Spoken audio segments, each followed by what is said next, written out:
The sun is coming up over Great Wolf Lodge, shining on all the beautiful land that surrounds it.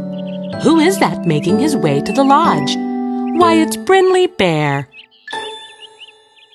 Today, he said, I have so much to do. First, I think I'll go down the biggest water slide.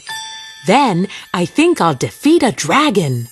I'm sure that I will have some ice cream and spend some time at the Cub Club. I always have fun there. And Brinley knew that he had a lot to do that day, so he hurried to get his day started. First, Brinley jumped from lily pad to lily pad at the Bigfoot Pass. He even hopped off a few times and splashed around in the cool water. Then he went to Fort Mackenzie and spent what felt like hours climbing through suspension bridges, swinging on the cargo nets, and sliding down the treetop slides. When Brinley made it out of Fort Mackenzie, he needed a break from all that climbing. Time to kick up my feet and relax, said Brinley, and he took off toward the lazy river. Brinley watched the water roll slowly by as he grabbed his inner tube. Lazily, he put the inner tube in the water, laid back inside of it, and let the soft current carry him away. Brinley floated past some water slides, with kids squealing with delight as they splashed into a pool of water at the end. I'll go on that one next, he thought to himself. Or maybe that one, or... As he was thinking of all that he had left to do, he felt his inner tube nudge the one in front, breaking his concentration. Hi, Brinley! Brinley looked up to find Rachel Raccoon was sitting in the inner tube in front of his. Oh, hi, Rachel, he said. Sorry about the bump. That's okay, Rachel said. Have you had a fun day at the lodge? Had? Brinley asked, confused. Hadn't his day just started?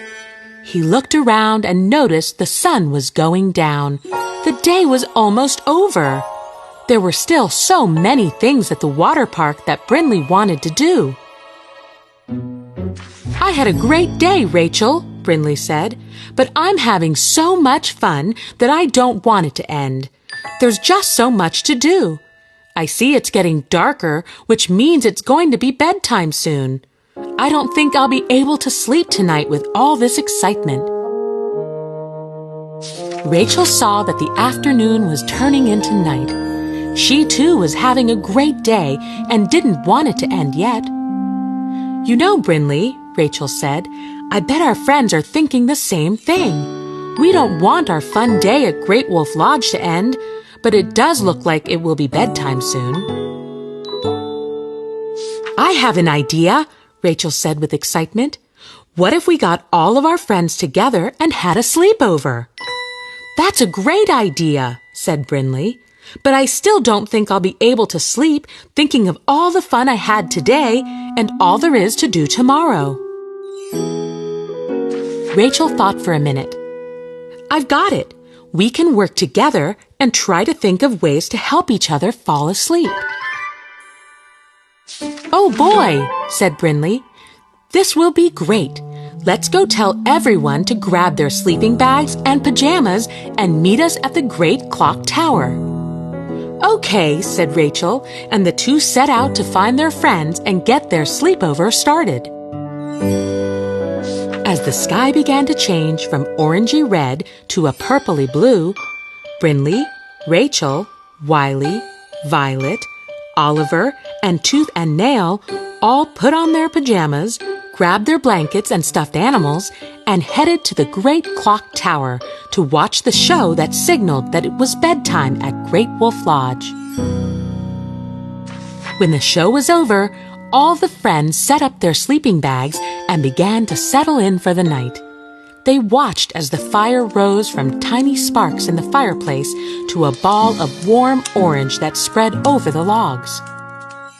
I don't know about you guys, Brinley said, but I'm so excited. I don't know how I'll get to sleep tonight. I did so much today, but there is still so much to do. I know how you feel, said Oliver. "I spent so much time under the giant tipping bucket that I barely had any time on the water slides." Violet agreed. "I was having such a lovely time soaking my paws in an ice cream bath that before I knew it, most of the day was gone, and I only rode 2 water slides. So tomorrow is going to be a big day of water slide fun for me. I can't wait."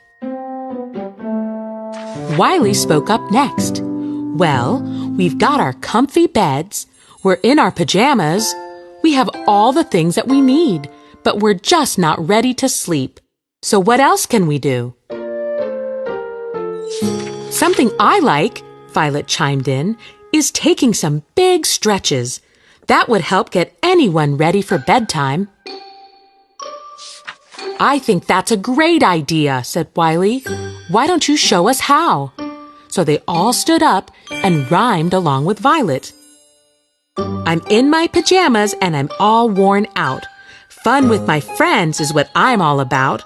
I'll reach up high, I'll stretch down low, and after sleeping tonight, I'm gonna go, go, go."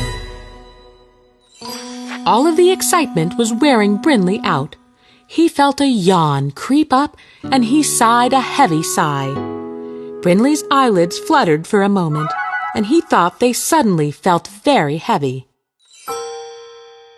"Well," Wiley said, "these are all great ways to help us get to sleep, but there is just one more thing I like to try." "And what's that?" Brinley said through a small yawn. "A bedtime story," Wiley said. "I know just the story for tonight, if you would like me to tell it to you." All the friends agreed that a bedtime story would be great, and Wiley began to tell a story about all of the great things to do in the forest. As Brinley listened to Wiley tell the story, he took a long, deep yawn and let his heavy eyelids close. As Wiley continued the story, he watched as Brinley and his friends fell fast asleep, dreaming of the next day's adventures at Great Wolf Lodge. And as he turned the very last page, he ended his story with a howl, as all wolves do.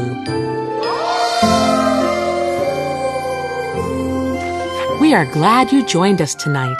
We hope you too have a good night's sleep, so we can see you here again tomorrow.